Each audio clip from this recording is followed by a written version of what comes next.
Hey, what's up, everybody? Good morning. Welcome to the morning show here on Stock Market TV.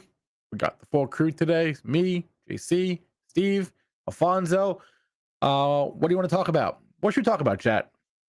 Small caps, rotation, breadth thrusts, all the above, earnings, definitely, right? All the above, I think, probably. Yeah, that's the plan. So it's Thursday. Normally on Thursdays, we have Sean McLaughlin on the show. He will not be on today. Sadly, he is out, I don't know, hiking in the middle of the Rocky Mountains or somewhere. I'm not really sure where, but he's off doing his thing. We do have John Kolovos on the show today. Very excited to have John on. He's been on a few times now, and he always has good charts and a lot of good things to say. So he'll be on the show at 9. We'll, of course, have Mr. Glick, man, the myth, the legend, on a few minutes before that. And that is what is going on. We did have jobless claims, correct? Not super notable, I think. Pretty much in line. We had an ECB decision this morning, European Central Bank. They didn't do a whole lot.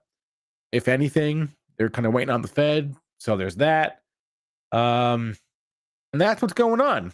So let's start the show. Bring on Steve, bring on JC, and smash the like.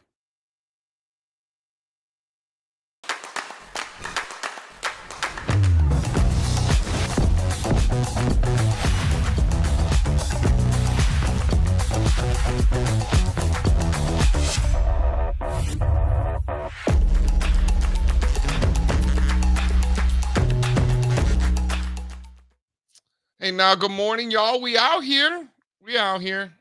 Spencer, you coming to happy hour today or what? No. Too many bridges and tunnels to get to the city. No, I would love to, but I have too much to do, unfortunately. So, well, for those of us who have nothing to do, because I don't have anything to do at all, we're going to Stone Street. Happy hour. Let's go. Right? Is this the dance? This is the dance we do now? This is like a thing, right? I don't know. How did it go with the doctor yesterday? Horrible, dude. Horrible. How many shots? No, they couldn't even test. They couldn't even test them for the freaking allergies because they have to wait 4 weeks after the latest flare up. Otherwise, you get false positive. Like, it's freaking terrible. What a nightmare, dude. What a nightmare. Let us know how that goes, because the allergy tests are not fun from personal experience. No, it's terrible. It's terrible. But on a brighter note, can we talk about how funny Shane Gillis's Trump impersonations are? He's pretty good. Incredible. He does pretty good. Talk about like mastering your craft. You know what I mean? Like, he is. Did he do something new? Wait, he does a good impression, but did he do anything new? Or you're just the other night on that guy's show? What is it, Tony Light? How do you say his Tony? Yeah. Okay, I didn't see it. It's great, dude. So good. And the guy who does Biden is fantastic too. What is Adam Ray? I think is that his name? Yeah, I never heard something like that. Great work. Great work. Shane Gillis couldn't help himself. He started laughing. Of course, that's okay though. You know. All right. I'll have to check that out. Yeah, it was good. Shane Gillis from Pennsylvania. He's hilarious because he makes fun of his father, who's like a big Fox News watcher. So he just rips his dad. Like, it's really funny. He's good. It's really good. Why don't we hit the markets? We got a lot going on. Let's go. Hit the markets. Come on.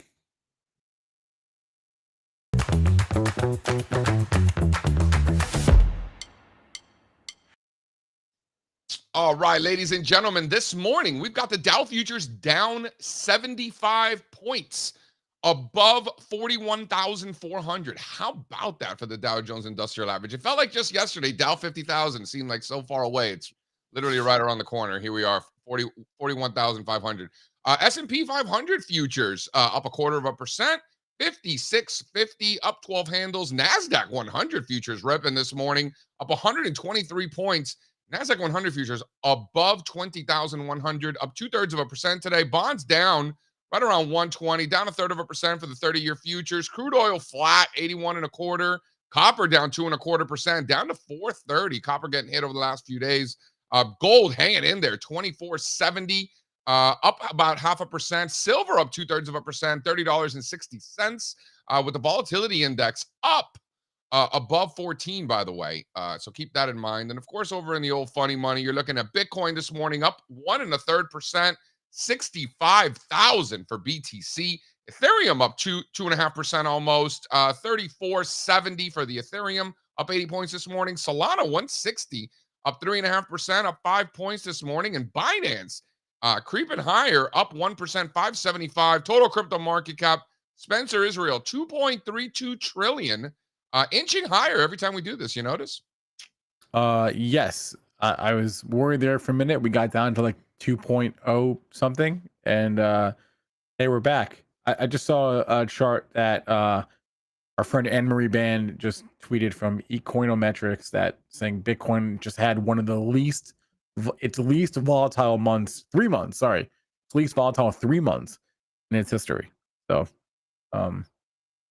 yeah, not a lot going on there.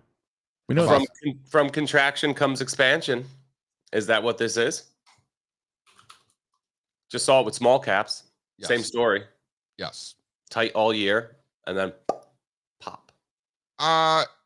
Slide 3, please, my good man.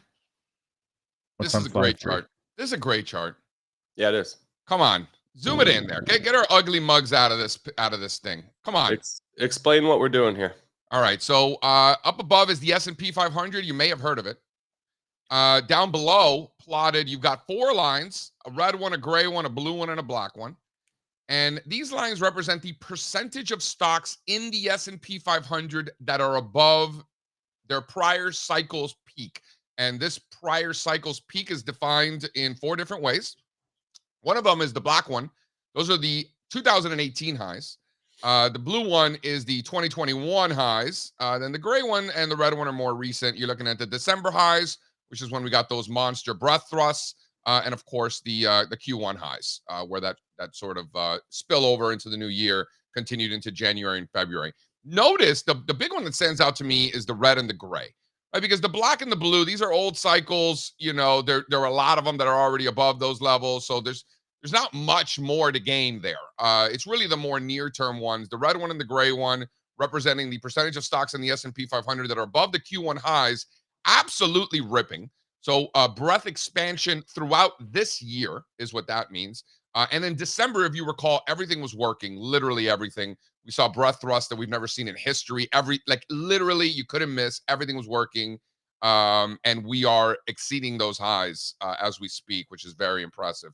Excellent chart. Shout out to Grant Hawkridge for this one. Fantastic. Do you agree with me that these shorter term ones are more important than like the 2018 or the 2021? Simply because there's more to gain?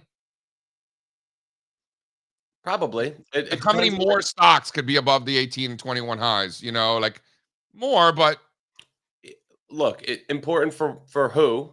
And like what's your objective? So like for energy stocks, 2018 is pretty big, right? Tech stocks, the tech stocks shouldn't be thinking about 2018. I know, but I can't help but think about the psychopaths. Like, think about how much you hate your life to this entire time, these last 2 years, to justify not being long, to justify continuing to call this a bear market for the last 2 years, because it makes you sad that there are some stocks that are still not above the 21 highs. Like, think about that. Like, think about like what kind of serial killer thinks that way. And they're out there. I see it. And they've missed the entire thing because it makes them sad that there are some stocks that are not above those prior cycles highs, instead of focusing on what stocks are doing on their own right.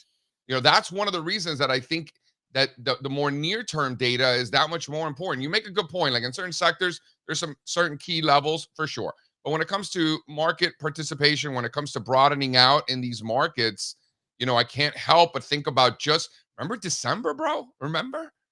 Yeah. Everything was working. We're going back there. And by the way, we saw that breadth deterioration into January and February, as we discussed here. You and I argued about it a million times. Breadth could not expand anymore. When you have everything, right, you can't mathematically have more things working. Right? Q4 was like an everything rally. Yeah. And it looks like we're going back to a similar environment. And JC, you're right. There have been some just brilliant analysts, people I really respect, who've been bearish this whole cycle. I don't know. I don't know how that happens. It's something breaks down in the weight of the evidence process. I think when that happens. No, it's and these are smart people and we know them well, and they fought the whole thing because they are overweighting certain data points that should either be underweighted or ignored altogether. I think so. I Um, think it's and as simple as that. it's as simple as that. And it gets back to overweighting things that are not price, right? So it's Yeah. more like, in theory, it should be like this. So let's ignore what's actually happening in practice, right? Like they're focused more on theory, kind of like those economists. Like, well, in practice it works, but in theory, there's no way this works. Like it's kind of economists, right? So it all gets back to ignoring price. Like if you're ignoring price in favor of anything else, it doesn't matter what it is. There's a high likelihood that you're gonna get it wrong and you're gonna get your face ripped off, and then it's like a vicious cycle. You're wrong, so now you get scared because if you flip and you start buying stocks and then the market rolls over, you look like an idiot. That's And another like part of it. you're not making nearly as much money as you did earlier in your career. So the few clients that you do have, like if you piss them off, then you're really screwed. So it's like Yep. this vicious, like depressing cycle that Yep. you see these people kind of getting themselves in. And as much as it sucks for them, it's up to us as investors to take advantage of that, right? I think that's a good point. There are a few that we can name. We're not going to name any names here. There are a few that we can name, but it's really just like a market psychology thing. This is what drives bull markets. It's people fighting it. All of these people that are in cash, record levels in money market funds, record levels, people bragging about how they're getting 5% risk free. Bro, if you've been getting 5% risk free, you're an idiot. Like you suck at this, right? Like you're being penalized for that decision, while shareholders and owners of stocks are being rewarded for that, Yep. which is perfectly normal for bull markets, right? So think about it like that. I like what you said. Like in the research business, if you don't make the turn on time, it only gets harder and harder to make the turn, right? You're seeing these sell side guys, man, just dropping like flies left and right. They're making their firms look like idiots. We talked about it the other day. We're looking at Craig Johnson, right? Craig Johnson is a friend of ours, friend of the show, has been killing it, has been spot on at Piper Jaffray. Not one of the Market people buy we're stocks, but talking then about. the economist at Piper Jaffray has been calling for a recession for years now.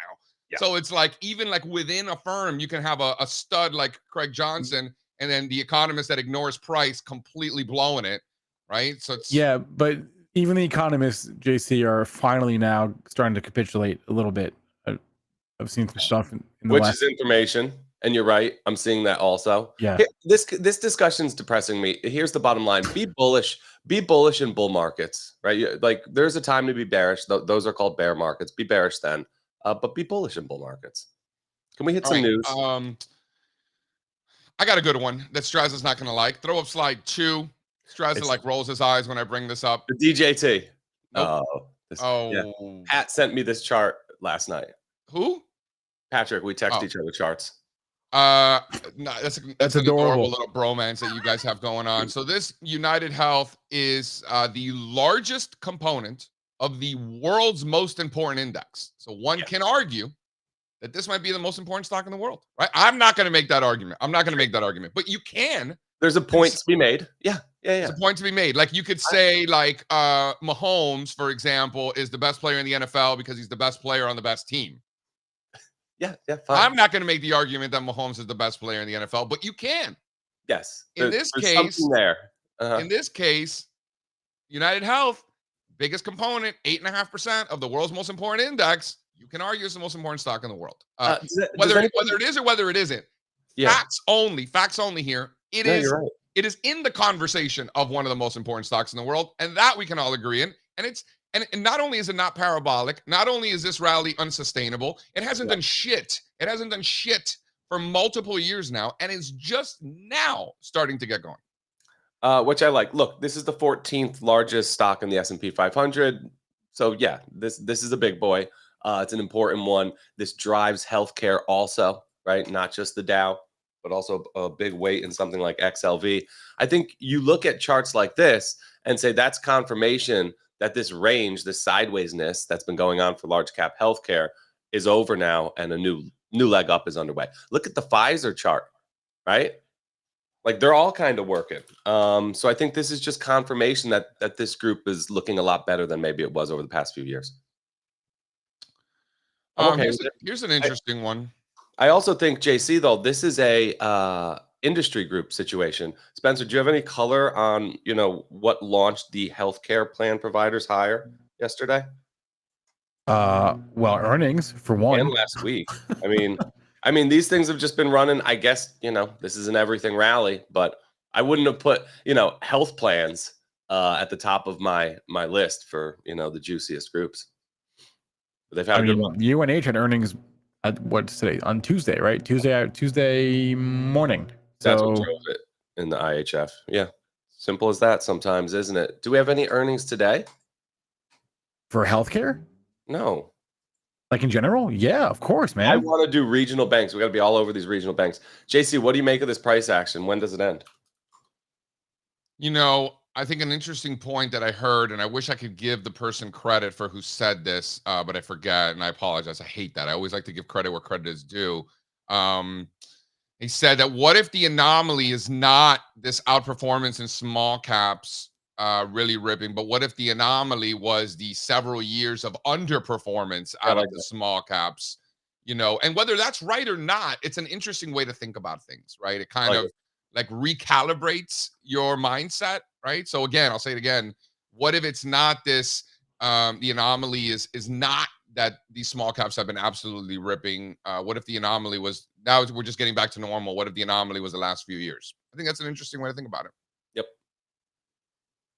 I like it. Slide 3. Do you like this? What? This I mean, we always point out big bases around here. Big bases. Throw out the New York Times, right? You can argue that they're too woke. You can argue that they're no longer actual journalists, that these are just opinion pieces. Like, you could just hate them because you're too Republican or whatever it is. At the end of the day, this is a monster base, bro. It's a monster base. And I don't know. I'm not an expert, but if Trump's the president, they're going to have a lot of things to talk about, right? Like, isn't Trump president and these people hating Trump like the best thing for the business? Because now you're getting all the other people that hate Trump to read like their opinions, right? Yeah. There's a beautiful irony there. Yeah. Yeah. I don't know off the top of my head when they report earnings, but when they do, I will be going deep into that report. This is a very interesting business because they are really no longer a newspaper or even like a media business. Their revenue has become very diversified away from that. They really have done a nice pivot, which is perhaps why the chart looks the way it does. So whenever that earnings report comes out, which probably is going to be in a few weeks, I'm going to check it out. Okay. I'm interested in Netflix tonight too. And Zach has in the chat, Zach, Trading View, that's really where we're doing our VWAPs a lot. I use TC2000 for anchored VWAPs, and Koifin just added it. So you can get it a lot of places, but we're usually doing it on Trading View, right, JC? No, I use Optima. JC uses Optima. There you go. Each their own. I like Optima. How come you don't? I don't have live data on Optima because it goes too slow. I'm running too many scripts on it.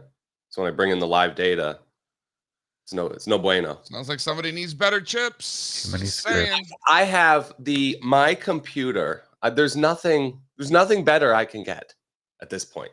It's really sounds to me like there is. Sounds to me like there is. Do we have Kenny Glick in the house?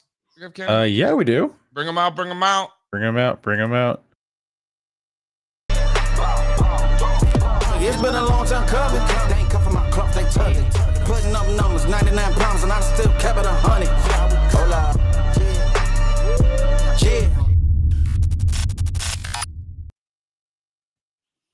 Oh, Jefferson. Why did you tell the folks about Jefferson Kroll? I don't think they know. You got to unmute yourself, Kenny, so we can hear you. Is it really Strazza's birthday? Can we get a shout out for Strazza? Happy birthday, Strazza. Yeah, that was yesterday. We did that. Oh. Happy birthday, Strazza. I was at the doctor yesterday. I've been smoking weed again, so I'm really not too sure what day it is. I actually thought yesterday was Tuesday. No, thank you, Kenny. Very kind. How old are you now? 30, 35? maybe 36. Oh yeah, 36. Wow, Strazza getting up there, bro. You're getting up there at your old age. Somebody in the chat the other day, the nicest thing that was said to me on my birthday, they probably don't know this, so I should say it, said, I thought Strazza was 4 or 5 years out of college. Nicest thing somebody said to me yesterday. Look at that face. They 35. I was still that was pretending I could go to. I was still going to Moby concerts at 35, but those days are over. You look like Moby. What's up, y'all? Kenny Glick, it's a bull market. Are we buying stocks? Or are we doing a little fadey fade? A little faderoo? Well, let me tell you something. I've been doing this for 30 years. Yesterday was my 17th best call of my career. 17. If you don't subscribe, I heard you just talking about data and different platforms. I think Thinkorswim by far has the best data, and if you want to use VWAP, it has multiple time frame VWAP scripts all over the place. I use it, and I have it anchored specifically to days already. So I, again, like Brian Shannon, my hero, who takes what he believes as a significant moment, anchors it to that. I go to specific days. So when I start looking at the market falling through the 5-day and the 10-day, I start looking at 15, 20, 25, 30. Look at this chart right here. I hope you guys can see it. This is one of the more amazing charts I have seen in a very long time. So here you go. Bang. Wait. Oh, there we go. Okay. Okay. So when we had this move, and I was showing you this chart yesterday, the orange line was already here. That was the 30-day VWAP. Okay. This is the NQ futures. I basically trade NQ futures and QQQ all the time. When we rolled over through the 490, which was the QQQ correlation to the NQ futures, there was nothing left as support that was major other than the 30-day. Look where we went. We went there to the penny. So when I say the market's rigged, there it is. So people believe in fairy tales and believe in all this weird conspiracy theories. When you say the market's rigged, no, you can prove it almost on a daily basis. So yesterday when the market was selling off, everyone's going, where's it going to end? Where's it going to end? We knew where it would end, right there. And it did. So now, if you're thinking that this market's going to find support, it did yesterday. And I'm talking QQQ specific. This is the NQ futures. If we're going down more, we're going to have to break this orange line. And if we do, we're going down a lot more. And we got another, about 275 to 300 points on the NQ futures to go, which gets you about, 472, 473 on the Qs. And that's if we roll over and die. But now we're in the hands of the Netflix earnings and whatever follows. So I'm very excited as always. So again, yesterday was a beautiful move on the downside. We caught most of it. Again, I cover on the way down because I've been physically and emotionally scarred by shorting the NQ futures and the QQQ. So I took money on the way out. But right now we're back in, mostly cash, ready to rock. So airlines this morning. Yes, thank you. Talk to me about the airlines. Everybody hates them. Right. Well, as soon as I see this, UAL comes out with their earnings, you get the knee-jerk reaction. Let me just bring it to you on the 1-minute chart. Knee-jerk reaction was down first. And again, I've been up since this morning. As soon as this is prior day VWAP, this is today's VWAP. Once it gets over prior day VWAP and back into the green, I'm a buyer here, 47 and change. On a lesser note, I went with the AAL, which has basically been sitting here. I've been sitting in the same position since 7:20 this morning when it broke over 1095. I'm still in this. But again, as long as it's getting over prior day VWAP, that keeps me bullish. I'm looking for it to get to break even, obviously, 1111. Again, these are all day trades for me. As earnings season is getting really going, I go more into cash. And I heard you making fun of the people that love 5%. I love 5% cash. I've been sitting on cash for so long as a bear. Now I'm finally getting something in the bank.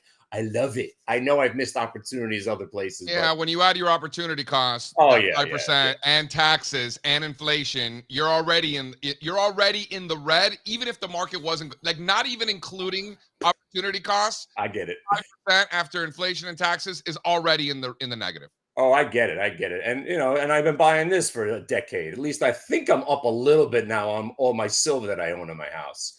But I want to give you one more idea. I love when you bring out the silver. Where does one buy? Are there like stores? Like, do you get them at Walmart or Costco? I heard. Oh, I'm such a nerd. I go to shows. I hang out. I'm the young buck in the room. You got guys so old. You're going to gold shows? Are you serious? Go to gold and coin. I go to coin shows. The only thing I don't do is stamps. Dude, you go to gold shows. You know, I was actually thinking about going to the baseball card show in Cleveland this week. Anytime you want to go to a baseball card show, I'm there. That was my dude. first business. I got a bunch of stuff that I want to get. What are those called? Like graded. You want to get rated? Yeah. Yeah. I got a whole Usually bunch you want my father-in-law, you know, his legs aren't doing too well. He has trouble walking. So he goes on like that Facebook marketplace and he buys like 40,000 cards for $100, right? 20,000 cards for $100, $50, and he goes and picks them up and he goes one by one, and he finds Jordans and Griffies and like all kinds of stuff in there. That used to be the old school way of doing that. You go to the flea markets and people didn't know what they owned. That's right. I figured everybody knows what they own at this point. No, my father-in-law is still doing that. Dude, he bought 40,000 cards the other day for $100, like last week. The first card he pulled up was a Mark McGwire rookie. Wow. That's insane. That's insane. Wow. Too bad he sent them to me because his son, my brother-in-law, doesn't give a shit. My wife definitely doesn't give a shit. His wife, my mother-in-law, doesn't. I'm the only person in his life that actually cares. Oh man, yeah. Have him call me. That was my first business. I still have all my cards. Sadly, I was an 80s kid. So if you want some Paul Molitor rookie cards from 1978. Molitor, wow. Or some Dale Murphys or some Jim Rice, or 1975 some or 80s, Ricky Henderson rookie card was this the best. But we could talk cards all day. That was what I do? I go now. I mean, not these days, but I have over the years, like gone back and bought the cards that I wanted as a kid that I couldn't afford, that my family couldn't afford. Like Jose Canseco rookie, like Griffey rookie. Like they're not worth anything, but to me they are. Don't get me started. I bought a Bobby Mercer rookie card because I used to love Bobby Mercer. I saw a guy had it on his table at one of these shows. I was like, you know what? Give me that. That's right. That's right. I got all these worthless cards. That makes me happy. I do the same thing with shoes, by the way. I buy the shoes that I wanted when I was a kid that my family couldn't afford. So I have like these it looks like I'm walking on the moon, some of these shoes that I have. That's funny. My kid was into sneakers. I still got him. I still have all of his LeBrons and Jordans. Apparently they're worth money, so I could actually sell them back. But right now, listen. Kenny, one more stock. Give me one more name. Taiwan Semi. Stock. Look at this chart. This is what we call the Kardashian VWAP break. This is the one you've been waiting for. Took it off. 1 second. Okay, we're back. Yeah, here's your Taiwan Semi. This is the best setup you're going to find. Again, if you've been up this morning, if you were up at 5 o'clock in the morning, it was a short first. But when you get the washout and the attempt to rally, there's the VWAP today. It says, hello, how you doing? Rolls back over, back below prior. But when that forms, there's your little W pattern back above the VWAP. You're a buyer. And especially if you were debating whether to buy it, you just got to buy it over that peak. So we bought a little bit right here and still loving this trade right now. And again, Qs are rocking. Taiwan Semi's rocking. Hopefully we get this AAL up to about 11:15. And so far, so good this morning. And if you want to see the rest of this go on, I still think we got some selling. There might be some residual selling. So I'm loving the Qs up here. I'm probably going to be selling into this move as soon as the market opens up. Normally by 9:15, I'm out of everything. And then I wait for another 15 minutes to get going. So far, so good. So I'll see you guys in the room. Good luck, everybody. Nice. All right, Kenny. Adios, my man. Let me drop the link on the screen. It's really just it's the easiest link in the world. It's hitthebid.com, guys. Hitthebid.com. Right there. Kenny's going trading right now, every single day. Kicking ass, taking names. Can we throw up slide 2 quick? I just want to touch on what Kenny was talking about here. Yeah. Bull market. We've seen these again and again and again. Strazza, what are you thinking here? Oh.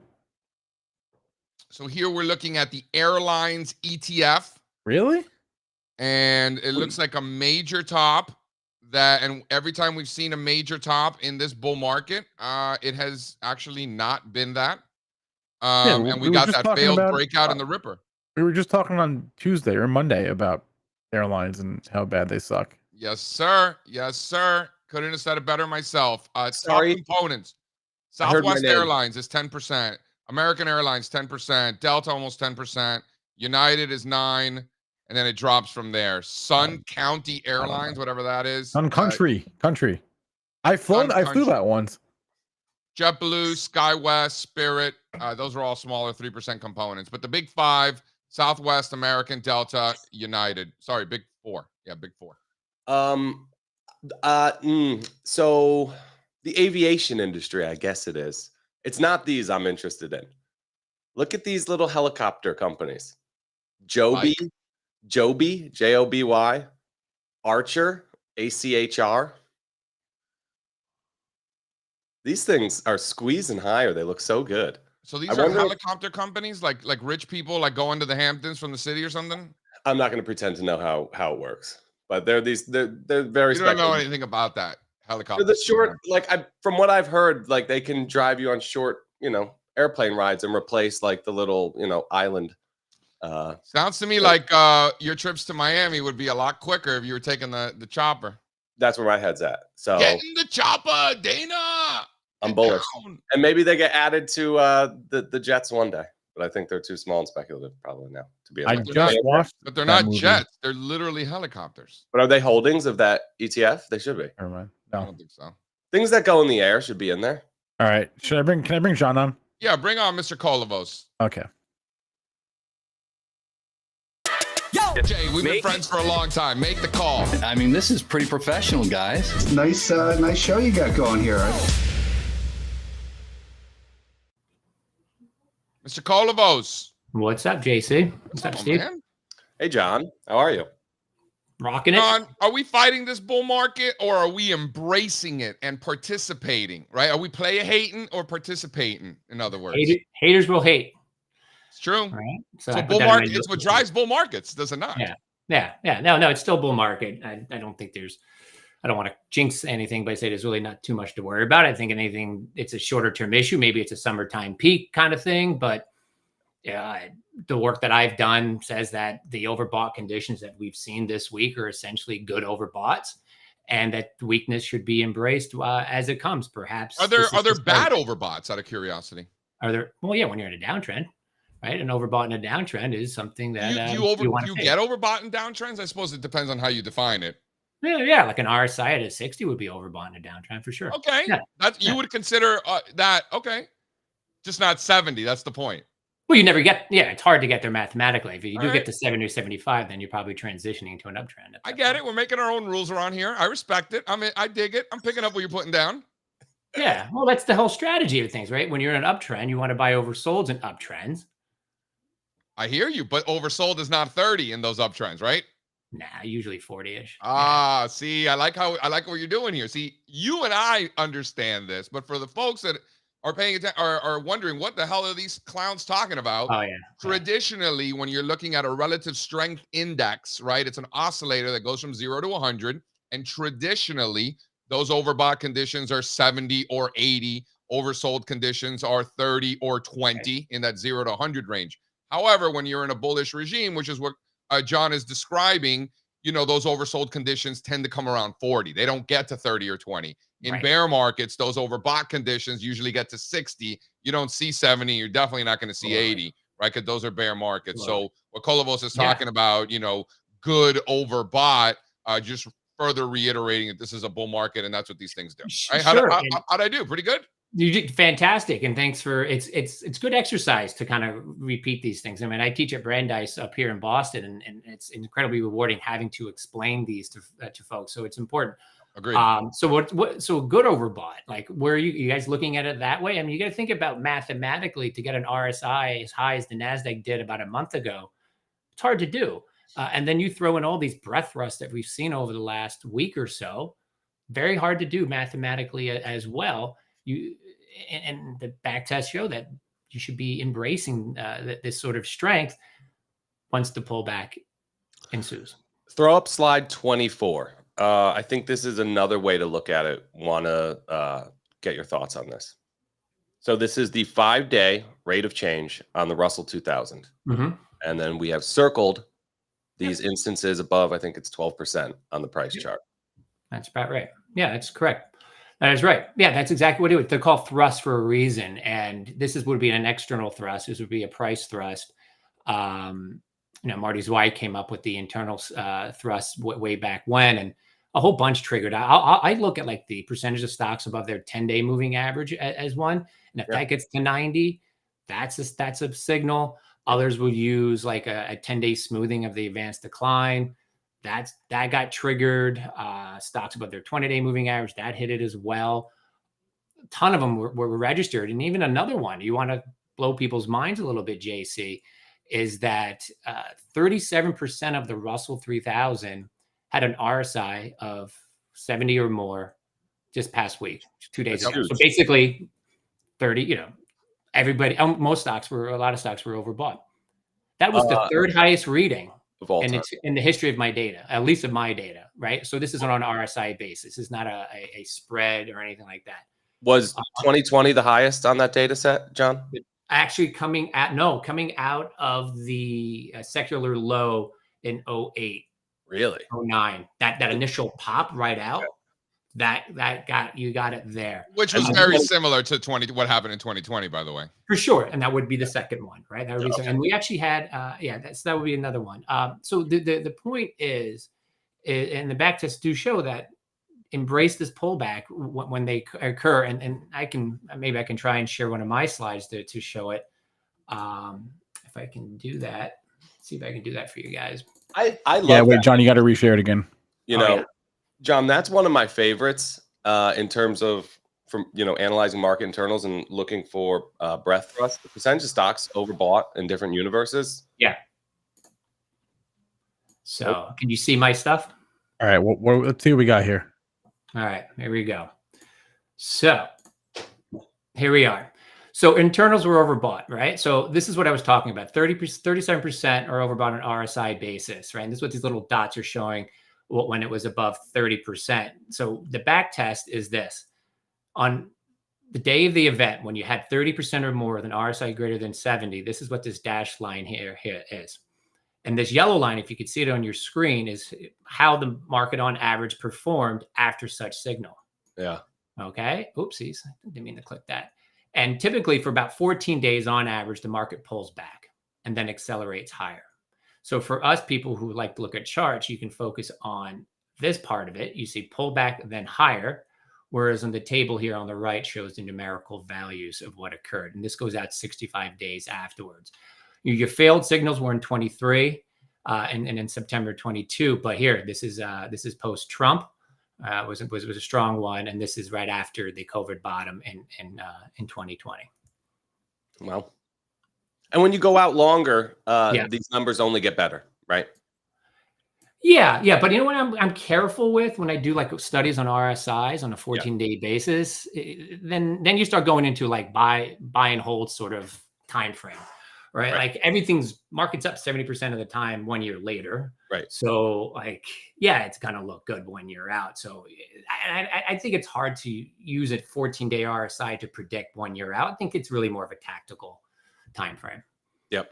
John, what about sector rotation? I feel like there's too many conversations that revolve around market breadth that just don't include sector rotation as part of that. Like to me, it's all the same conversation. And even last year when people were talking about the thin markets, it was hard for me to say breadth is deteriorating, even though markets were thinner at certain points because you kept getting that rotation, right? The laggards kept catching up to the leaders. Laggards kept catching up to the leaders for 2 years now. And we're seeing that again. Right. So how do you think about sector rotation as part of the market breadth and overall participation? So I was talking to a client about this yesterday, and he and I were both complaining about the misuse of market breadth. I don't think that market breadth is a market timing tool. It's a portfolio management tool. The textbooks tell us, look for breadth divergences to get bearish or environment tool. It's a tool it's an environment tool. Hear me out a second. It is an environment tool-ish. Sure. I don't get paid to call the market. I get paid to pick stocks for clients, right? I build portfolios for institutional investors, right? So when I look at breadth, they don't care what my market call is. They really don't. Right. But when I bring up breadth and I say, hey, look, listen, it's been a narrow market. You want to fight it and fold your arms and say, I'm not buying the stocks that are working, or do I want to embrace it? Because if I don't, I'm going to underperform my benchmark. Now, as breadth is starting to expand a bit, I'm not going to say it's going to be full blown up and away. We can talk about why I think that in a moment. You start scaling more into some of those other stocks incrementally. So it's a portfolio management tool. It tells you where you should be. It's even an exposure tool. So for instance, like when breadth 80 line is going down. In theory, you're more short than you are long, even though the market may be going up. You're long 5 stocks, but most stocks are going down. Are you really going to be long those that are going down, right? You wouldn't do that. So you also kind of look at it as an exposure sort of indicator. So did I just blow your mind? I see you kind of like, what the heck are you talking about? No, it depends on what your objectives are. And I like how you preface with, I make market calls when my clients don't care about my market calls. I'm here to pick individual stocks. Yeah. And at the end of the day, Strazza and I are a lot like that too. Yeah. You know, we're doing it for ourselves. We don't have to do it for other people, but that's really how we're thinking about it. Like me and Strazza go back and forth and we're yelling at each other and he calls me all kinds of nasty names and I abuse him right back and the whole thing. But at the end of the day, it doesn't matter because we're picking stocks. And that's his argument. Yeah. When I'm finally right, which is usually the case. And he's like, okay, fine, you're right. But I don't care because I'm still buying stocks. Right? Because he's buying the 5 that are actually still going up. He's in those. So I have to explain to him. I'm like, you understand, Strazza, that the rest of the world is not like you. The rest of the world isn't in those 5 stocks that are going up, you see, right? Yeah. Plenty more than 5 stocks were working earlier this year. Plenty of Maybe stocks I'm being a little dramatic, but and plenty more will be working in the future, I think, is what the price action from last week was screaming at us. Yeah. And the trick is, as technicians, people who follow charts for, unfortunately for our living, is that unfortunately, I'm old. I'm a little just bit getting jaded. going, Kolovos. I have some gray hairs. I'm done. You are I'm leading done. the Look league. what happens. And I'm only 26. I'm 26. Look at that. No, it looks good on you though. I really like it. Really like it. Thanks, bud. No, I lost my train of thought because you were making fun of my gray hair. It is so there's a concentration thing, right? When you build portfolios and you think about it, yeah, there were a lot more than 5 stocks going up, but those stocks that were contributing to the index, that's the point. Their weight was massive. Yeah. So the point that people saying I'm bearish because breadth isn't there, you folks on CNBC and Bloomberg were talking like that. I'm like, but you still have to be long Nvidia, and you still had to be long all those big names. If you weren't, you're grossly underperforming your benchmark. And I remember between 98 and 99, there were a lot of people who were bearish at that time.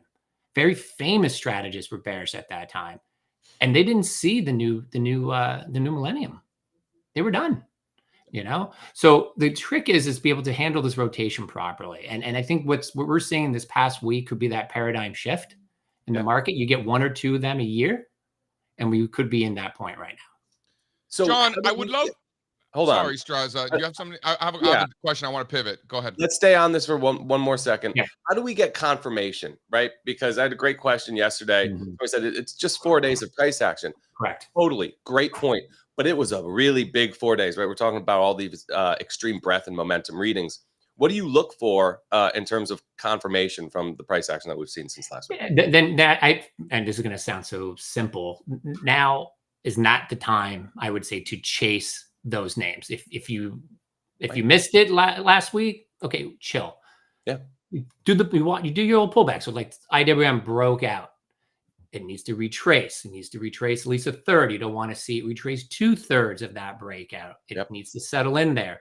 The confirmation would be that swing higher. You make that new higher high, that new pivot high. Once that happens, love that. You're up and away. So think like bull flags. You want to see some tiny little bull flags develop. Embrace those breakouts when they occur. This could I'm very pragmatic in my work. It pisses off my salespeople and all that, but my clients like it. And my recent note is I like what I'm seeing, but I'm not diving headfirst into all this. And a lot of it has to do with, I try to almost study breadth in a portfolio management tool. I look at my macro variables, like the direction of interest rates, which is directly linked to breadth. It is going down. It's going the right way. My note was called, we're in technical Goldilocks, but at some point, lower interest rates are not going to be a bullish indication for the economy. It's going to be a bearish indication for the economy. Ooh. And that's when I get worried about when the average stock starts to outperform. All right. Say more about this. We had a similar conversation with our guest Warren Pies yesterday. The market, people that I talk to think lower interest rates is a good thing. In fact, this trend line breaking in the 10-year yield last week or the week before, some would argue is what kicked off these breadth thrusts. So you're saying lower rates bad? Explain this, please. Totally Blows did. my mind. Totally did. Totally did. I've been on plenty of shows that said, hey, look, technical Goldilocks for the market is somewhere, for equity markets, is somewhere underneath 430 on the 10-year and above 4% in that window frame. I believe that once you break underneath that 4% level, that's going to be a reflection of economic growth starting to slow. That's not a very big range.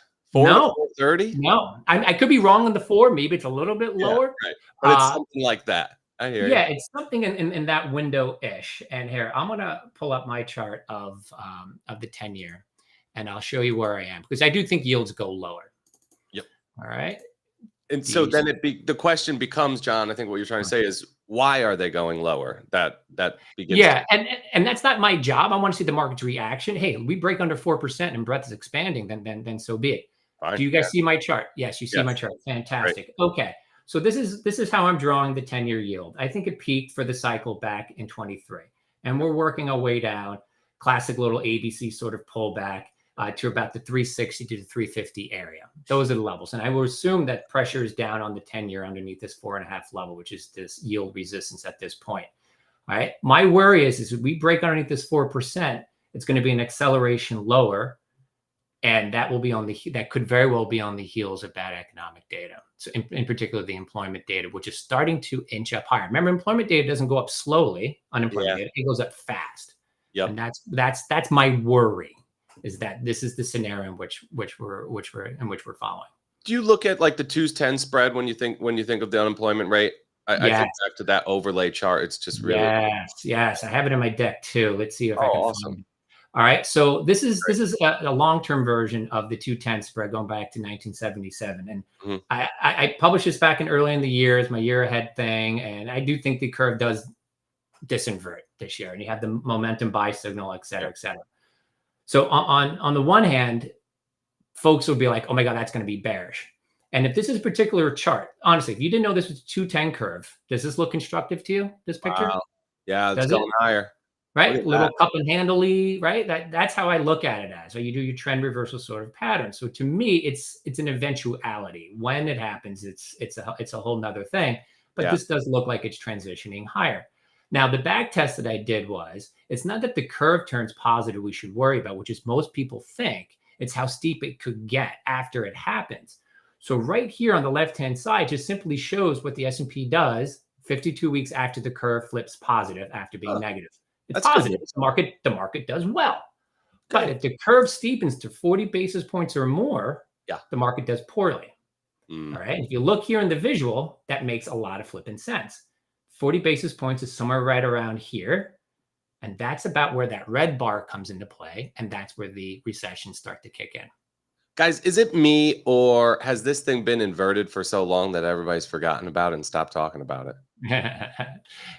It's coming into the forefront. That's why I republish it this week. Yeah. So to your question about how does this relate to rotation? So steeper curve suggests long regionals. Growth should underperform, but chart work requires more, right? That's the bottom part. But this here, this top table here is the 6-month sector relative performance correlation to the yield curve. The most positive are regional banks. The most negative are semis. So that's what we're seeing right now. That is exactly what we're seeing. So if there is a macro variable to help you guide with your sector rotation and your breadth, it has to do with interest rates. I love that. So here's this picture.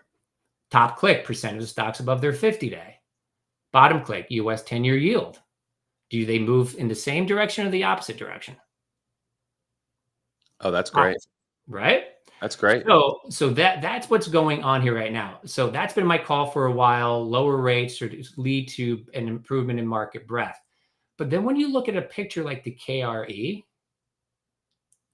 it's like, really? I mean, it only has retraced not even 2/3 of its bear market. I have to do the 2/3 rule for me. I don't know. I think it's a good trade. Yeah. But down here, most of my clients are long onlys. Is this a relative line that they're going to be embracing down here on the bottom right? I don't think so. No, I really don't think so. So that begs the question. Also, John, is there a denominator fallacy there where you're like, just in general, not even in this one, but when you're using the S&P 500 as a denominator and things, and even other indexes too, you could say Russell 3000 still got a lot of that. you know, there's a lot of, you're comparing it to tech. It's hard for anything to keep up with that. Correct. That is absolutely right. And that's why we hit like a historic low in the percentage of stocks that were outperforming the S&P 500 on a year. That's more of a function of tech outperforming. Correct. But here's the button. This is my worry. I don't want to come off cross embarrassed. It's me being incredibly pragmatic and doing my due diligence and checking myself, is that when such low percentage of stocks have been outperforming, when like no stocks are performing, it typically gets resolved in a catch down in mega caps, which leads to an index bear market. Oh. Okay. And I can show you a picture of that if you want to see it. Yeah. Please. All right. Let's see. Look how many charts John has. Like ready for anything. So this is a little bit crude here, folks. I just kind of whipped this up real quick before we zoom hopped in, on. Spencer. Zoom in. So there is a historical precedent that this expansion in breadth is a dirty trick by Mr. Market. All right. So in the white line here is the equal weighted S&P 500.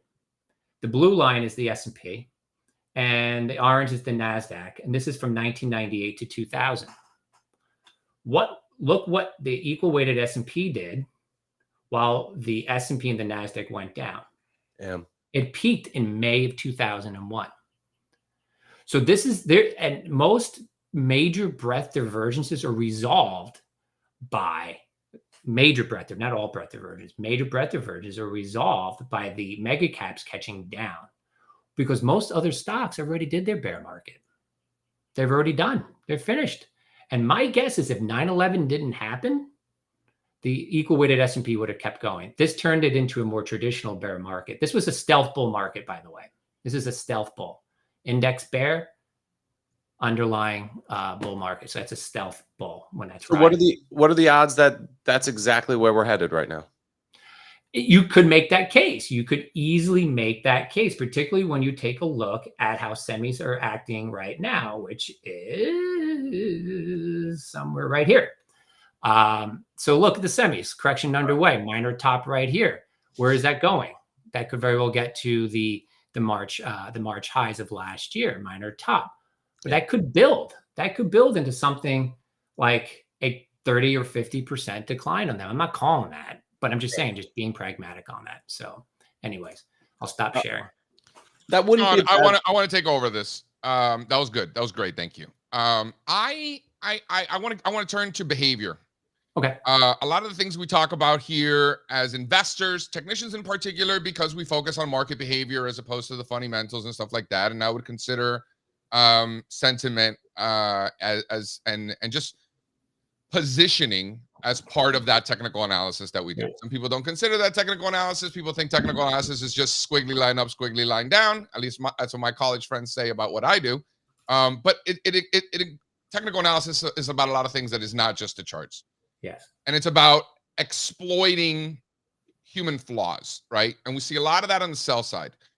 Over the years, you could see in bull markets, sell side analysts are consistently revising estimates higher, trying to catch up to the market.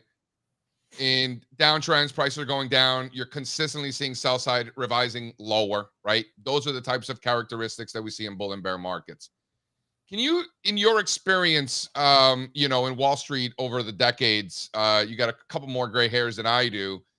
The old saying is that, you can be bullish in a bear market because all the other sell side analysts are, so you're not going to lose your job. But God forbid you're bearish in a bull market, you're fucked, right? It's not a great way to extend your career. Yeah. And we can kind of see that. We're seeing some of these sell side analysts dropping like flies lately. These big firms getting rid of their perma bears. Can you talk a little bit about that? Like sort of some of that herd mentality within the sell side, what you've learned about their behavior, how you use that to your advantage these days. Very curious about all that. Yeah, it's a kind of a loaded question in a way. It's all psychology if you think about it. What are we studying in price? We're studying the supply and demand for price, right? So think about it. Like when you go to you worked hard for your money and you want to invest $100 into a stock, you're going to be pretty emotional about what happens to the $100, right? Now we can spend hours and think about the millions of reasons of why someone would want to buy a stock. They could buy a stock because they think earnings are going to be good, but they could also buy stock because their friend was buying it. But why would they increase supply as well? They could be fearful. They could do all that. So technical analysis is really the supply and demand, but it's the psychology of the components of supply and demand, because stock prices or any asset price never trades with the fundamentals. There is this gap between the fundamentals and actual price itself, right? So we talk about that, the CMT, fill the gap, right? That's that gap that we're talking about. It's almost as if price is a forward-looking discounting mechanism. It could be, but it could also, to our advantage as technicians, is that we want to be aware of when there's a bubble. I want to chase bubbles. George Soros is a bubble chaser. That's where you get rich. You can generate wealth by diversifying, but if you want to get rich, you want to find parabolic moves and not fight them. And that's the psychology we want to take advantage of. So I'm telling you, I've been doing this 25, almost 30 years now at this point on the institutional side the whole time. This is the longest stretch I've ever seen a macro bearish argument or just divergence between the macro bearish narrative and where prices are. They are so bearish, the macro side, incredibly bearish. They have been all the way up. When they're no longer, and it's because bearish, they're underweighting price. They're underweighting price in their analysis. Well, they're over. Listen. You need a little bit of ignorance in this business. You can't overthink things sometimes. And I think they do that a lot. These guys are too smart for their own good. They're too smart. They really are. They're geniuses. I love listening to them. Yep. I've never personally made money off of macro strategists personally. They help tell good stories and narratives. It's like sitting around a campfire. Yeah. And it helps me sell my charts, because honestly, 98% of my clients are not fundamental guys, right? So it helps me be like, well, like I just did that a second ago. I talked about unemployment. It helped kind of sell the chart, but I'm not starting with their stuff. I'm starting with my stuff, trying to borrow it. Anyways, my point is, I've said this even in my podcast with Fill the Gap. I'm like, I think macro strategists are too smart for their own good. And that's okay. When they become bullish, then we become bearish. And that's the wall of worry that people before us have always talked about. So anyways, that's kind of how I use it. I'll go on TV more recently, more shorter term. Everybody's just tripping over themselves over this breakout in small caps. Honestly, they're just flipping over themselves. And I'm just like, I saw you on the other day. Always puts a smile on my face. But seriously, think about it, right? Like even right now, the breakout, everybody's convicted. They know for complete certainty that this is a good thing. Flip side, I was on CMC about a month and a half ago, and I made fun of Mike. I gave Mike Santoli a little bit of a hard time. I'm like, every guest before me who was a non-technician was talking technicals. Okay? Talking about a narrow market. I whispered in his ear and I go, should I talk valuation? And he started laughing, right? But that's the point. So now, Mike Santoli, closet technician, by the way. He's not so closeted. He talks about it. He embraces it. Yeah. But the point is, did we not hit a bullish extreme in terms of the narrative around breadth? So now, should we not be surprised that breadth is now just blew up? You get what I'm saying? Yeah. That's how I use sentiment. Can we stick with that? Why? In your experience, have you seen this many breadth experts in your entire career, out of curiosity? No. And every cycle brings new experts. So why do you think everybody thinks they're a breadth expert now all of a sudden? Is because the data is the easier to get now? What do you think? Because they've been wrong on their fundamentals. So they have to go to something that they maybe can explain why they're wrong, right? That's a behavioral issue that most people have. Basically, I'll be right eventually, but for now, the technicals are getting in the way of my call. So let me explain to you why. All right. So that's a behavioral thing. It's a regret aversion, basically, right? Is that the word? Maybe I'm guessing that's regret aversion. I like that. Right. It's a form of it, I would say. Okay. Great financial crisis. I never looked at credit default spreads at all. And I was building CDX models and all that. By the time that was done, I was a quasi credit analyst. Now everyone's going to be a quasi. Yeah, but that was a unique scenario where looking at the CDS in these names was actually really valuable. It was. But it's not a negative thing. This is how we become better investors and we learn off of each other, right? So I'm happy that folks are using technicals. They need to be using technicals. They really, really do.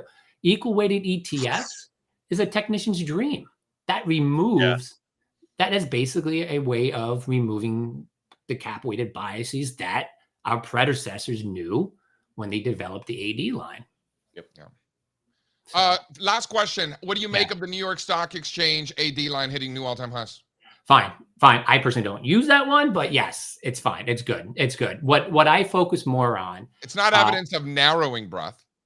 it's evidence that the trend of breadth is positive, right? So I look more at the Russell 3000 version of it, and that did just finally broke out. I only worry with the NYSE one, and it's been a while since I've used it. They used to have, as long as it's the common stock only. Yeah, common version, stocks only broke out. That's fine. That's great. I mean, that's the trend of breadth, and that's fine. You want to embrace that. Just But the what you're Russell, saying is be careful with the total New York Stock Exchange because you got a lot of shit on there that's not stock. yeah, I think it's. I know what's your benchmark. So for a while, the S&P breadth line was trending perfectly okay. So if your benchmark was the S&P 500, then you should have been bullish the S&P 500 all along. If your benchmark was the Russell 2000, that breadth line hasn't broken out yet as of yesterday. You have to be a little bit wary of that. There is a slight divergence on that one, but I like it. It should be fine. Love it. No argument John Kolovos, ladies and gentlemen. Spencer, can you throw up on the chat where they can find John on the old Twitter? Yeah, find me on the old Twitter. You know where they can find him. John, great work as always. Love how many charts. Very prepared, John. Really appreciate that. I'm a chart Boy Scout. What can I tell Yeah. you? I didn't even show you charts I had from the 1900s. Dude, we can could do that do next this. time. We could go back to interest rates going back to before the birth of Christ. I mean, we could go there, but we could be doing this all day. We got work to do. You got work to do. And by the way, gold is at like a 10,000 year high right now, so that's pretty awesome. 10,000 year high. Is that all? That's all. All right. All right. All right, guys. Again, the link to John's Twitter is in the chat. It's in the description. Highly recommend it. John, All right. Thank you. Always a pleasure, man. Thank you. See you guys. Thanks, John. You're the man. How great was that? Man, Always awesome. Great. Yeah. Great.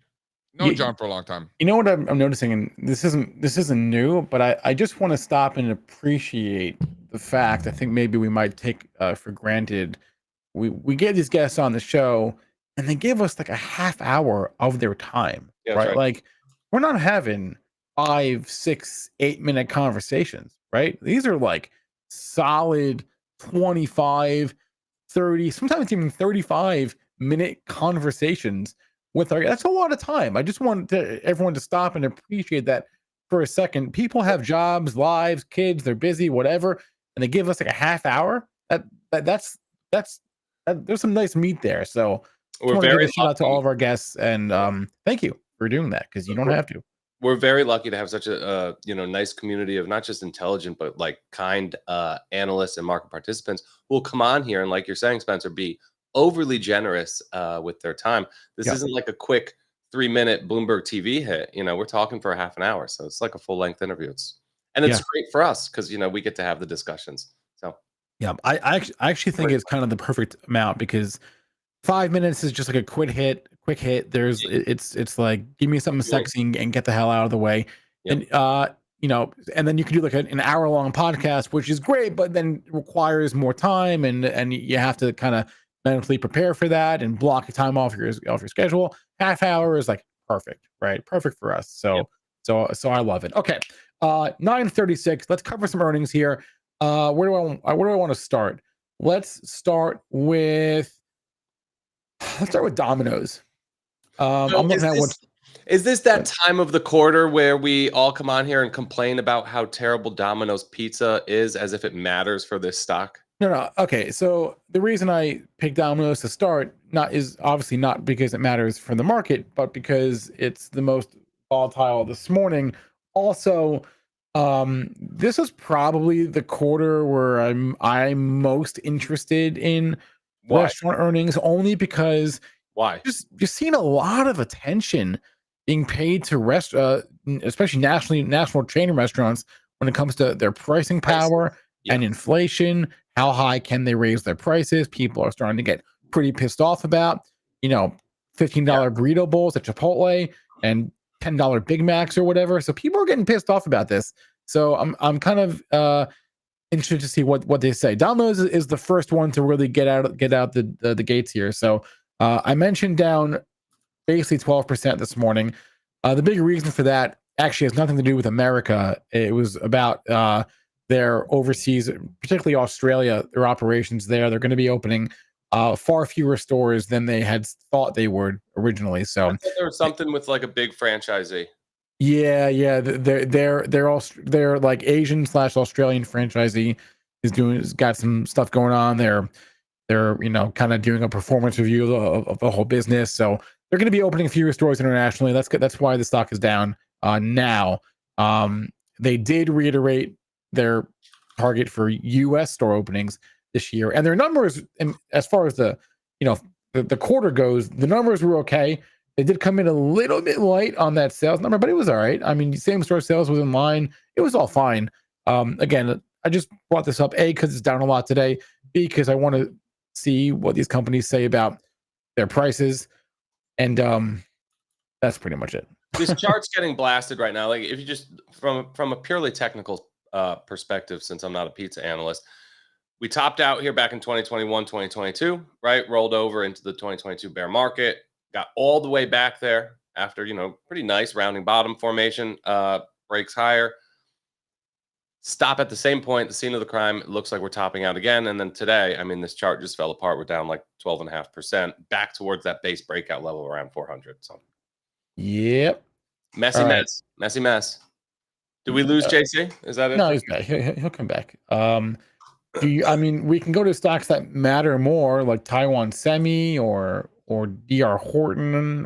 Taiwan Semi's had a very interesting week, right? Yeah. That big red candle yesterday, and now we're up. What are we up today? We're up only 2% now. I thought it was more. Maybe it was more earlier. They had some very nice earnings and guidance this morning. So hey. Any more color on the great semiconductor sell-off of yesterday? The only color was the color that was out at like 7 a.m., which is that the White House is waiting. Actually, Trump also made some comments. Well, now China's making a lot of comments. I'm seeing lots of China-ness coming across. To me, it's all kind of posturing, right? So, I don't know. Like President Xi Jinping will present his long-term vision for China's economy, focusing on technology-driven, high-quality growth and Chinese-style modernization, aiming to build a more equitable society and strengthen resilience against U.S. trade curbs. Great. I'm so glad that we fall into their long-term vision. Scary. Guess we'll find out. And it looks. I got a question for you, Strazza. Yeah. Throw up slide 2, Spencer. Slide 2. How do you think? You think that the any of the market action that we've seen over the last couple of days has anything to do with Biden's about to drop out of the race? I mean, so this started, I think, Tuesday afternoon. Yeah, you're right. I'm looking at it right now, JC. Kamala's back in an uptrend, but this has been a day and a half of market action to digest it. So she's gone from 10%. She flipped Biden again up to, this is the presidential odds. She's back up to 26. Trump's given a little bit back. I don't know. I think as long as the spread between the Republican candidate and whoever is leading for the Democratic candidate, it doesn't matter. Like the circle jerk of the Democratic Party is irrelevant. Somebody's got to get up to 35, 40% in the election odds, I think, for the market to start or stop pricing in what they're already pricing in. So the market's telling you that the Democratic Party hasn't brought anybody to the table that actually has a chance. My suspicion would be if the Democratic Party actually does bring someone to the table that has a chance, the market would look at that negatively. Would you agree with that? They would have done that by now. You think so? The convention's in a month. It's 4 weeks away. They would have done it. Well, maybe that's not my area of expertise, but my suspicion is if the Democrats throw a wrench at all into anything that the market is already pricing in, that would probably be a negative, right? Perhaps. Well, yes. I find it hard to believe that this is just going to end this way. Like I have no insight. I don't know. I don't have ideas, but I find it hard to believe that they're just going to let Trump walk away with it.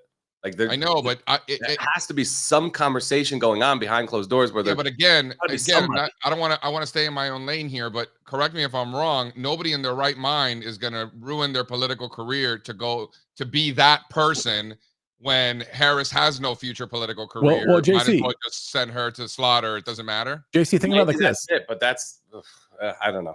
Any new candidate would be an automatic unknown, right? For the market, unknown. Any new candidate, right? Any new potential candidate that has a chance. They would need to have a chance for it to matter. They would need to have a Fine. chance. Yes, that's what I meant. Yes, any new candidate with a chance would be an automatic unknown. It's nobody on this list. The market So doesn't. at the end of the day, Bill's saying that Joe, no way he's going to drop out. Fine. Whether he drops out or not, whether it's the Biden or the Harris, the market's pricing in neither one have a chance. So the market likes that, right? I think that's fair to say that's what's happening. Throw up the Geo Bowden. Just wanted to show because we did see a little bit of a bounce when Biden was trying to make a comeback post disastrous debate, right? And now rolling over, going to make new all-time lows here for the Geo Bowden. I think that's interesting. And then I got one more meme coin to throw up that has nothing to do with the election, but definitely stands out. Part of this theme reminds me a lot of Airlines, Strazza. Reminds me a lot of industrials a couple weeks ago. Reminds me of consumer discretionary. Not a top. This is a bull market. Dog with hat. Ripping, man. Ripping. Dog with hat, as they say. What is the mantra of the dog with hat? It's what is it? It's what do they say? They say vibes with friends on chain. So I had to drop off of the interview quick with John to buy more bonk. Woo! Yeah. All right. Isn't that? Oh, I needed you yesterday.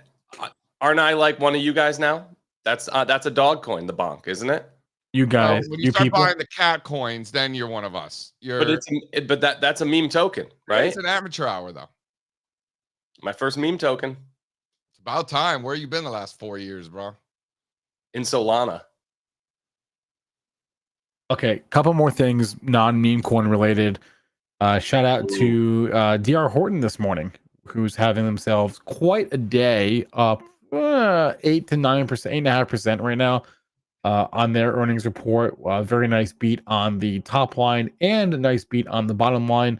They narrowed their guidance range, but it was all good. We were talking about home builders. Was it yesterday or the day before? Oh, Spencer, we've been talking about them so much. So that I know that. Spencer. So that trade, that failed top worked to and now through resistance in record time. DR Horton is the dog with hat of the consumer discretionary space. Look at momentum here. Our good friend John Kolovos was just on saying, I'm buying oversold readings in uptrends. And JC said, but not really oversold readings, probably like 40, right? And John said, yeah, 40. This is exactly what he was talking about. John was probably buying this with us. These not a top patterns, how many times do we need to talk about this? They keep working, which is why when I see the dog with hat, it looks just like the others when I look at the airlines. Look, throw the airlines up one more time. Throw the airlines up. Yeah. It's all the same thing, is it not? Yes, it's the same. JC, last year was the year of the rounding bottom, right? Or that bearish to bullish primary trend reversal. We were just running those patterns back, right? This is early cycle stuff. They're all just completing trend reversals. This year, it's not that. When you get into the thick of a bull cycle, the trends have already reversed. You're trading continuation patterns. So when you see a top and you think to yourself, this bull market's not over, then it probably shouldn't be a top. It won't be a top. It's actually going to fail and be a continuation pattern. You get one reversal pattern for every handful of continuation patterns. In other words, a trend reverses and then it persists for a while. So you're trading continuation patterns until you get another reversal pattern. And then you trade continuation patterns back in the other direction. But you don't get just one of them typically because trends persist. You'll get a couple of continuation patterns. How about a different pattern for once? Do we have that virtue chart, which is up? I'm involved, man. 10% I'm today. biased, but it feels good when this one works because these guys have had a tough go since they came public. If you zoom out on this thing, what a mess. But I'm in it. I love the. If you zoom in, I love the business. Looking good if you zoom in. At this company, these are truly some of the smartest people on Wall Street. Some of the smartest people in the world. Speaking of zooming in, have you zoomed into the ZM? Actually, I was looking at that yesterday. I just threw it up. Yeah, I'm getting in today. I'm creeping. I'm so in. What do you think? Know, I'm going to agree with Strazza that this is the type of environment where you can buy stuff like this. Again, it doesn't mean that you want to throw away your risk management out the window. Quite the opposite. You probably want to worry much more about risk management, because if you're right, you're going to make plenty of money. Don't worry about how much money you're going to make. It's probably going to be a lot. I would focus on how much you're going to lose, right? I would focus all. And, I'm not giving advice. I'm just saying what I think makes the most sense is that in a situation like this, don't worry about how much money you're going to make. It's going to be more. It's going to be a lot. Plenty. It's more about what is the risk that might not work out. Because at the end of the day, this might be a bull market where you're buying things that suck, that have been going down this entire bull market. So buying calls can help you kind of mitigate your risk. You know exactly how much you lose. I like that for a name like this, because it's either going to be a great trade or a terrible trade, I think. I got a great chart. Throw up slide 2. Bill talking about, just as an observation, we won't talk about small caps, but we talk about shit coins. We talk about small cap stocks, Bill, here every day.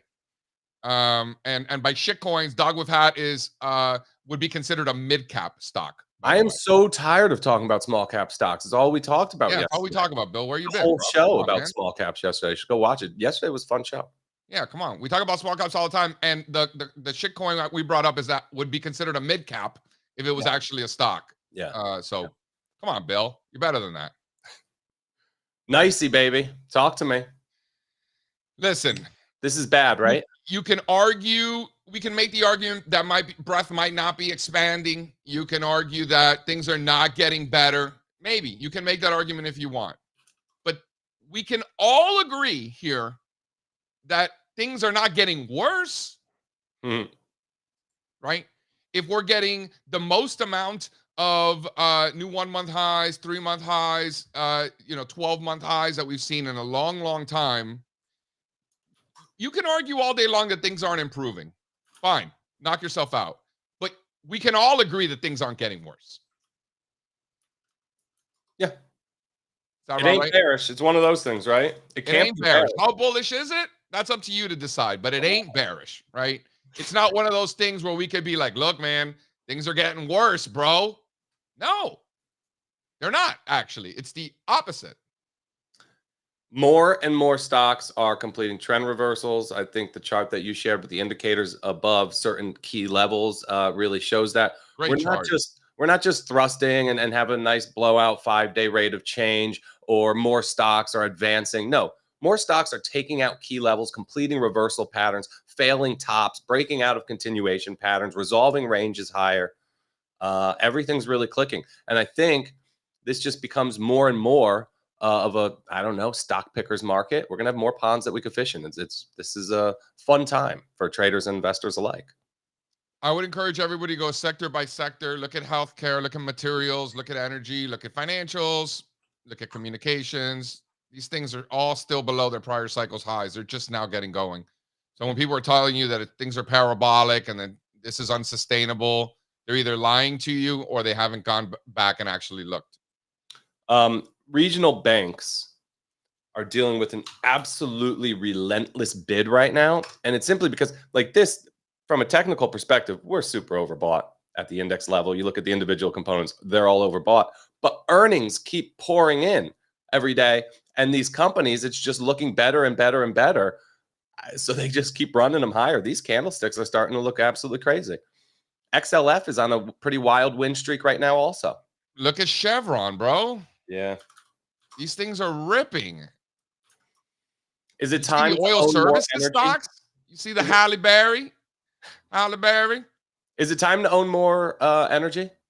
Or are we jumping the gun there? No, I still like that same trade that we've been putting on. I've been adding to positions, our long-term energy leaps. Yep. I think Exxon's a leap candidate right now coming out of this range. I just love Exxon, keeping it simple. Yep. For sure. Yeah. Steve, I'm looking at these regional banks, the ones that have all reported this week.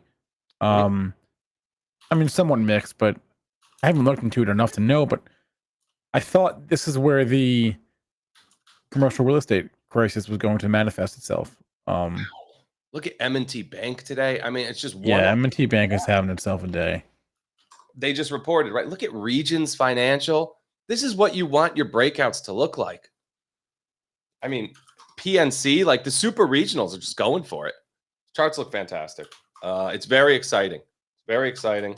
Financials have never really led over a sustained time frame in my entire career. I think we're going to a place where we can finally say, look at this sustained leadership from financials. Look at this. It's so good there. Look at this Mercantile Bank, MBWM. I'm in the Merchants Bank, MBIN. I have an account there. No kidding. Really? Really? You ever see the stock chart? See, regional banks aren't so useless after all. Not all regional banks. No, actually, you know, as much as we make fun of all, how many banks the United States has, which is ridiculous, there are some banks, like I'm in the wine business, so there are some banks that like are specifically for the wine business, you know. Is that what Merchants Bank is for you? Yeah. Really? Yeah. I had First Republic before. Because they're not in the wine business, but they were headquartered right next to where a lot of wine is made, so that's why. And then they decided to go bankrupt. So I like that. That was no good. So there's been like there have been a couple stocks that you could point to and say these guys actually really benefited from the regional bank blowups. Maybe Merchants is one of those because the charts looked fantastic through it all. Yeah. You know, maybe they're ones that got customers. Like anything else, the ones that survive end up thriving. Man, you see this crypto bank, JC? Have you been following this QB? Yeah. CUBI. You've been pounding the table on it forever. Man. Back to an environment where people are running crypto banks higher again. Does this chart start to look like Silver Bank or Silvergate Signature Bank circa 2020? I mean, is it like a pure play? No. I mean, that's hard to do. I don't think so. I don't know. Yeah. Can we do the Beyond Meat news? Because I love it when crappy companies go to zero. Beyond Meat news, sure. Real fast. Are those the people that are poisoning people with fake meat? Yeah. Oh. So this is not one that I would run like the Match.com or the Zoom strategy on. This is one I would just let go. Okay, so Beyond Meat, the headline is there was a report. Actually, I don't really know where the report came from, but it was questioning. Oh no, it was the Wall Street Journal. It was the Wall Street Journal questioning Beyond Meat's liquidity, which never a good thing. Good. Like as a company, not the stock, like the company's cash liquidity, right? The stock can't have liquidity issues, right? Yeah. And then the other headline this morning for a very beaten down company, it was actually somewhat good news because the stock was trading up, was Warner Brothers Discovery report from the Financial Times. They are considering spinning off their streaming business or the TV business. They're splitting them up. It's the bottom line. They're going to separate the streaming from the TV and then or studio. I should say studio. And then wait, who's doing this? Warner Bros. It's a report from the FT that Warner Brothers has discussed splitting up into two companies: the movie studio, Warner Brothers, and the streaming, which is HBO Max and all that stuff. These companies have problems. You know where I'm at on this. I mean, these things are disasters, bro. Yeah, this is just one of those stay away industry groups. How about that Tesla? Getting some chatter in the chat about that Tesla. Is this a healthy consolidation that we're seeing over the last couple weeks, or is this a major top?